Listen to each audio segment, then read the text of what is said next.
கோவை மாவட்டம் சூலூர் ஒன்றியத்திற்குட்பட்ட கண்ணம்பாளையம் பேரூராட்சியில் துணைத் தலைவராக இருந்து வருபவர் சண்முகம். கடந்த 2 வருடங்களுக்கு முன்பாக நடைபெற்ற பேரூராட்சி தேர்தலில் வெற்றி பெற்று துணைத் தலைவராக இருந்து வருகிறார். இங்கு தலைவராக திமுக கட்சியை சேர்ந்த பெண் தலைவர் இருந்து வருகிறார்.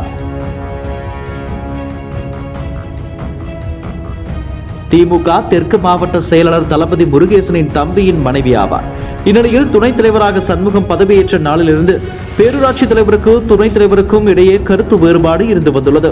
இது தொடர்பாக திமுக மேலிடத்திற்கு பலமுறை தகவல் கொடுத்தும் எந்தவிதமான நடவடிக்கையும் எடுக்காத காரணத்தினால் கட்சியில் ஏற்பட்ட மனக்கசப்பு காரணமாக திமுகவில் இருந்து பிரிந்து நிர்வாகிகள் கூட்டத்திற்கு வந்திருந்த அண்ணாமலை முன்பாக கட்சியில் தன்னை இணைத்துக் கொண்டார்.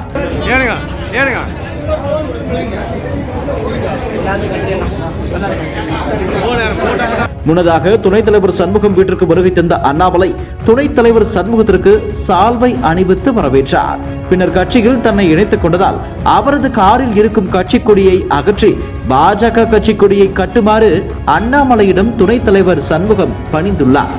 உடனடியாக அதை ஏற்றுக்கொண்ட அண்ணாமலை காரில் இருந்த கொடியை அகற்றி பாஜக கொடியை காரில் கட்டினார். இது தொடர்பான வீடியோ சமூக வலைத்தளங்களில் வைரலாகி வருகிறது.